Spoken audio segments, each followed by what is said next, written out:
The year is 2011, and things are going well at the Fukushima nuclear power plant. Suddenly, the strongest earthquake in Japanese history strikes the island and the entire building begins shaking, causing furniture to fall all over. The workers in the control room announce an emergency shutdown, managing to cut off the power just in time. As soon as the earthquake ends, the workers immediately begin working on checking the unit status and bringing power back. In the city, Prime Minister Azuma decides to cancel today's meeting and lets the officials work on assessing the damage caused by the earthquake. At the headquarters of the power company Touhoku, Vice President Murakami announces that the main power plants are down and orders everyone to drop whatever they're doing to make restoring power the #1 priority. At the nuclear reactor buildings, employees are told to evacuate because of a tsunami warning.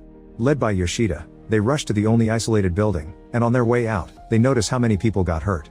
In the control room, they discover that Unit 1 is losing pressure too fast as if it was overcooling, so they decide to close the valves per procedure. They also discover that water levels are dropping in Unit 4 and worry that something may be malfunctioning, so they send a few men to take a look. In the evacuation shelter nearby, people are rushing in, but they sometimes have to stop moving when the area gives an occasional shake. Furu drops his family there before leaving to help with the power issues even if it's his free day. At the power station, 3 workers finally go to check on Unit 4. While crossing the road, they suddenly notice some movement in the sea and are shocked to see a big tsunami incoming. The trio runs away as the giant wave hits the plant, pushing vehicles and crashing through windows. As the remaining workers run away, the trio enters the building of Unit 4 but barely makes it inside before water starts getting in as well. The building starts filling up and all the machines lose power, causing the workers to run in the dark.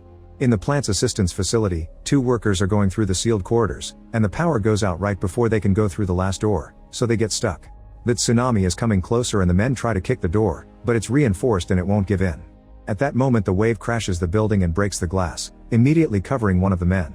The other guy's corridor is filling up more slowly and he tries to keep his head above the water, but the wave is too strong and soon it's pushing him against the ceiling. Afterward the wave hits another generator, making the building lose power too. In the control room, they think the readings of the units are fine, and they don't notice the water running through the corridors on the security cameras. The nearby roads are jammed with traffic, and the plant buildings by the sea are now completely flooded. Suddenly, power goes out in the control room and they finally notice all generators are inactivate before the computer shuts down. In the Prime Minister's Cabinet Crisis Center in Tokyo, news arrived that an Article 15 alert to the government was sent by the plant without checking with Touhoku first. Murakami calls Yoshida to demand an explanation and learns that the plant is under blackout. Only the seismic isolated building has enough power from the gas turbine to keep a few lights on. They have no way to know if the reactors are in good condition or not, and Yoshida doesn't know how to proceed because no training scenario ever prepared for this. For now they'll continue reviewing the emergency manual and try to develop a response procedure. Soon the government makes a public announcement, saying that they haven't received reports of radioactive material affecting the outside, so people don't need to worry about safety. In the isolated building, the priority is to find a way to power the control room, so Yoshida sends his men to ask headquarters for mobile generators and to ask the self-defense force for fire trucks in case they have to cool the reactors with water from outside. In the control room, they decide to try using automobile batteries to activate the gauge, so while a man goes to look for some, they discuss the fact they'll have to open the valve to let water in order to cool the reactors. Back at the crisis center, Azuma declares a state of nuclear emergency, and this kind is a first in Japan. They confirm that the Nuclear Disaster Response Center has its access roads cut off and they have no power or internet signal. Their only communication means are 6 satellite phones. The Act on Special Measures Concerning Nuclear Emergency Preparedness states to immediately direct residents to evacuate, but now they'll have to discuss how to define the evacuation zone. Over another press conference, it's announced that there are no reports of radioactive material, so they won't be evacuating for now. In the control room, a man is sent to the roof to keep an eye on the waves so he can alert them if another tsunami comes. 2 other workers go to investigate housing units 1 and 2, walking through the darkness with their little flashlights until they make it to the doors that guard the nuclear reactor. Suddenly, the GM meter goes crazy, which indicates radioactive contamination in the room, so the workers run away.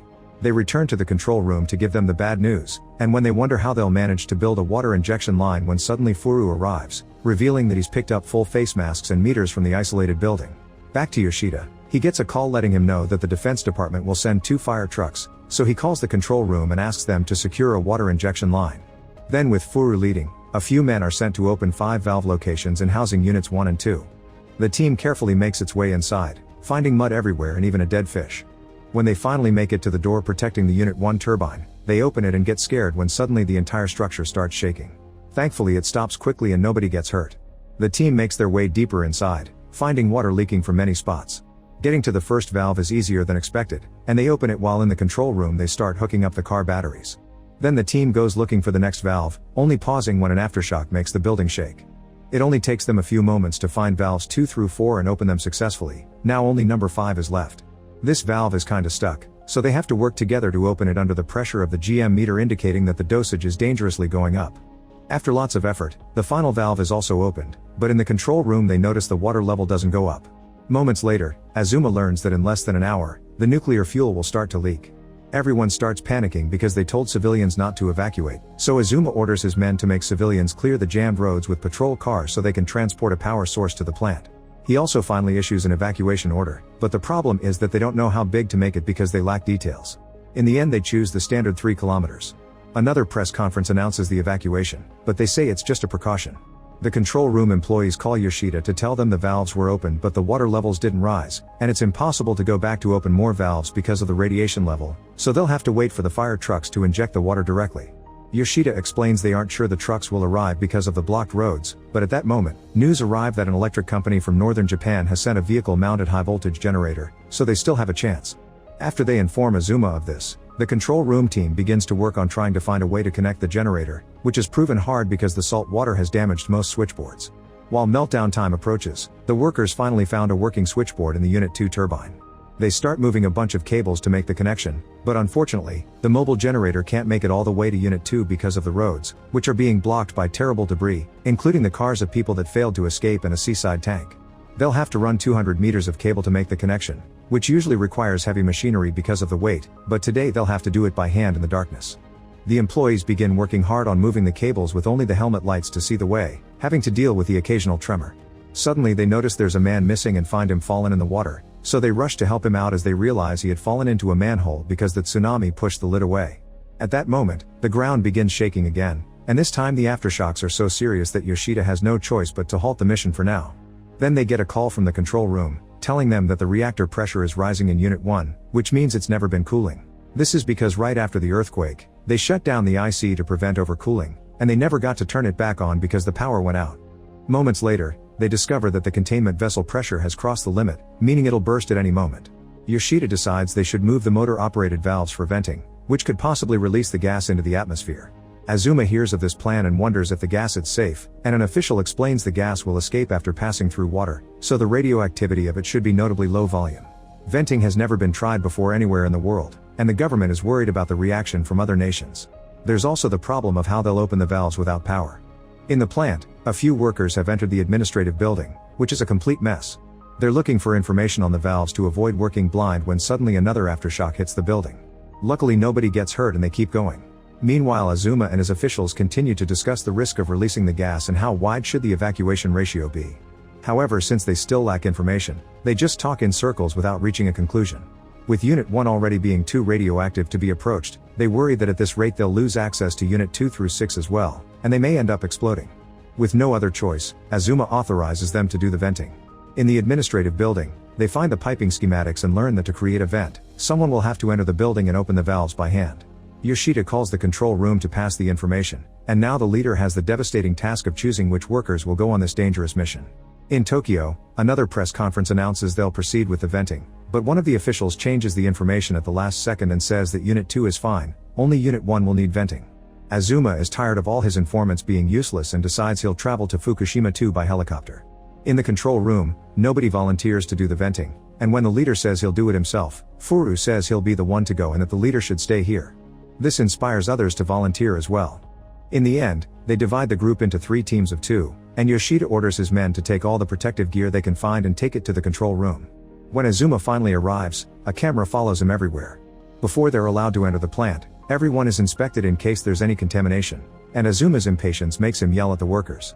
When he hears the venting will start in 3 hours because preparations are required, he starts yelling again, so Yoshida comes with a few maps to explain how long and dangerous the process of opening the valves by hand in the darkness is. At this rate, the workers in charge of the mission won't come back. Azuma finally understands the issue and gives his approval before leaving in such a bad mood that he demands that the camera be turned off. Yoshida calls the control room to inform them the evacuation of civilians is finished, so the venting mission can finally begin. Wearing suits and special masks, the team enters the service building, where they discover the radiation levels are higher than expected, so they try to hurry up. These high numbers also reach the government, who are shocked to discover that if the venting doesn't work, the entire ground will reach that level and be exposed to multiple sieverts. The officials decide to check a report about an employee that in 1999 was exposed to that level of radiation, and they learn how bad the burning can be. Through a flashback, it's revealed the awful condition that the employee was in, and the poor guy died on the 80th day. If they don't complete the venting, this will be everyone's future. They consider passing this information to Azuma, but he's already in such a bad mood that they decide not to. In the Unit 1 reactor building, 2 workers find the first valve, which is kinda stuck. Applying all the strength they can, little by little they manage to turn it and open it to the right percentage needed for the mission. Afterward they rush back to the control room and call Yoshida to tell him of the valve but also of the high levels of radiation in the unit. Yoshida asks them to immediately send the second team. In the control room, the second team suits up and leaves for the Unit 1 reactor building. Their valve is in an area with no concrete to protect them from the radiation, but they gather their courage and open the door to then cross a very long bridge. Eventually the radiation levels are so bad that the dosimeter maxes out, and one of the workers says they should go back. The other refuses, saying saving everyone is more important, but the first one insists they won't reach the valve even if they try. Some struggle ensues and Team 2 ends up returning to the control room. The leader reads the residue radiation level on their clothes and confirms it would have been pointless to stay. The radiation levels are slowly going up in the room as well, and when they call Yoshida, he also agrees it was too much to deal with and tells them to send Team 2 to a doctor. While Yoshida and his team begin discussing new ideas, the junior members of the control room staff ask the leader for permission to leave because they want to see their families and there isn't anything they can do here. However, the leader offers a speech about how they're the last hope and says that when they reach the point of no return he'll allow everyone to leave, but meanwhile he begs everyone to stay, and the seniors join his pleas. Team 2 eventually makes it to the offices and they are sent to the doctor while Yoshida announces they'll send 2 employees to the control room to replace them. 2 volunteers immediately start getting ready, and before they leave, Yoshida announces the recovery team has come up with an idea. If they connect a compressor to the piping, there's a chance they could apply pressure from outside to open the valve remotely. The chances are low, but they accept to try in parallel with the entry of Team 3. Meanwhile, Team 2 is put through a special freezing shower. When they're done, a worker reads their radiation levels, but they're still too high and they have to wash again. The replacement workers make it to the control room and ask to become Team 3 because they know the route better than anyone thanks to their years spent in the plant. After some hesitance, the leader agrees to the switch. At that moment, Yoshida learns that white smoke is visible from the Unit 1 pipeline and calls the control room to warn them. The new Team 3 has already left, so the leader rushes after to stop them. After lots of running, he reaches the duo just in time and drags them back to the control room. While they discuss how to proceed, they receive news that the pressure in the primary containment vessel is finally dropping, and the white smoke is actually water vapor rising from the reactor, meaning the compressor Yoshida sent out is actually working and the first vent valve is a success. Outside the Unit 1 building, a group of workers are moving the debris with the help of heavy machinery. This allows for the fire truck to finally arrive, so now they can start working on preparing the water pump. While they get everything connected, they move more debris out of the way and manage to find the water inlet, so with the help of the fire truck, they quickly start pumping water into the building to help with the cooling. Moments later, Yoshida and the driver of the fire truck start discussing the chance of having to use salt water to continue the injection once they run out of fresh water. They'll have to run a line, so they'll have to go all the way to the wharf for that.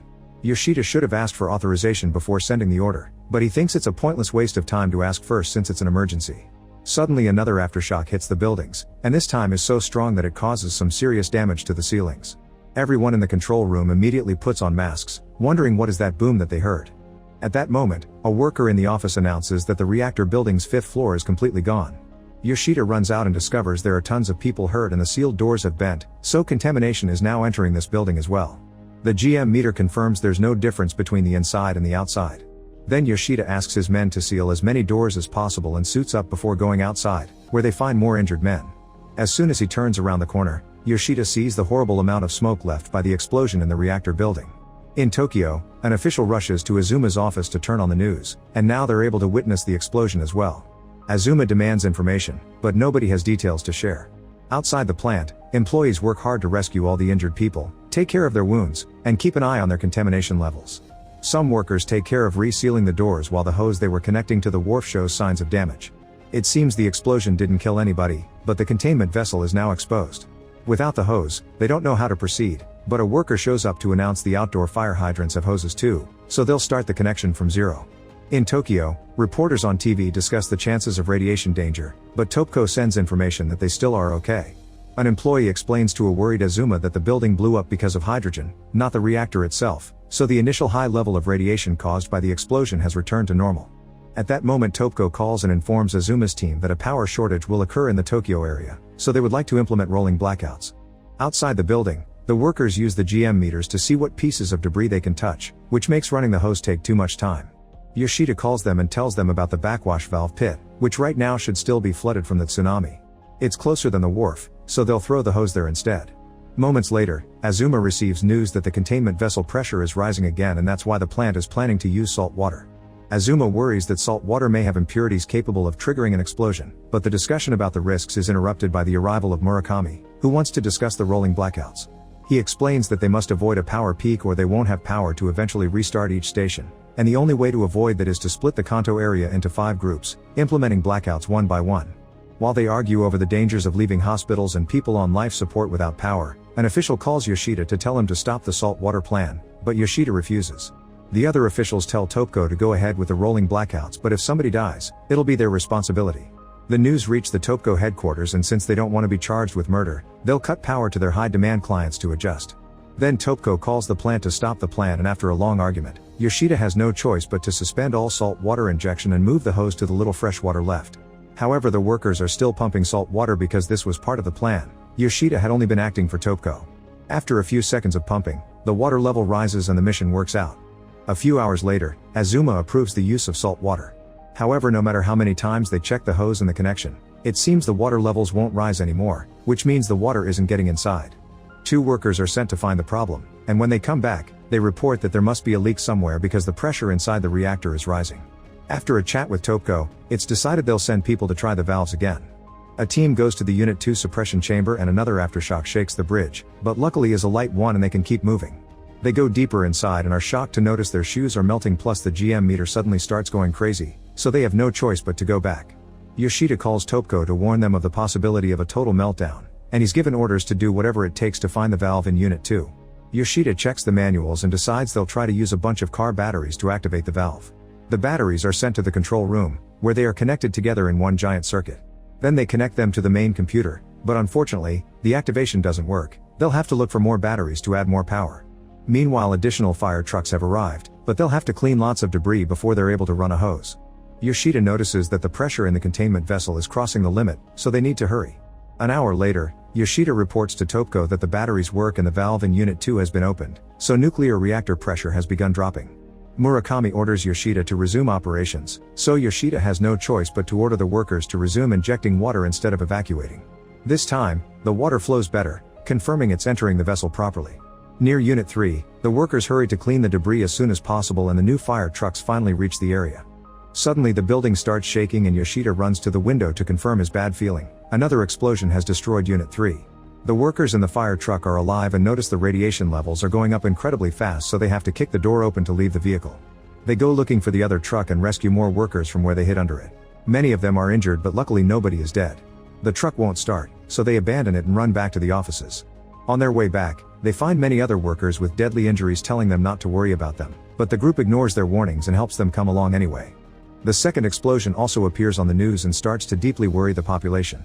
In the office, Yoshida receives an update saying that Unit 4's temperature is rising, so the explosion must have caused a leak. The water level in Unit 2 is also starting to drop, so they only have 5 hours before the fuel rods are exposed again. In Tokyo, Azuma realizes they'll have to rise the disaster level to 7, which is the first time since Chernobyl. At that moment, all the injured workers arrive at the office using a vehicle they found around. The employees at the entrance check on them and discover the contamination is too high to even diagnose them. Yoshida learns the fire truck is no longer operable, but the pump should still work, so a few workers are trying to maintain injection into Unit 2. Unfortunately, the explosion closed the valve and the car batteries aren't working anymore. The number of exposed fuel rods is quickly rising, but they're located on the 5th floor of each reactor building, meaning that to reach them they would have to go over irradiated debris and the containment vessel could burst at any moment. Overwhelmed by stress, Yoshida decides to concentrate on getting the Unit 2 valve open and resume work on Units 3 and 4 because they're short on time. In Tokyo, another press conference is being held to discuss the second explosion, but they still say that the amount of radioactive material being dispersed is low. On the internet, rumors and panic spread, and everyone assumes the country is already doomed.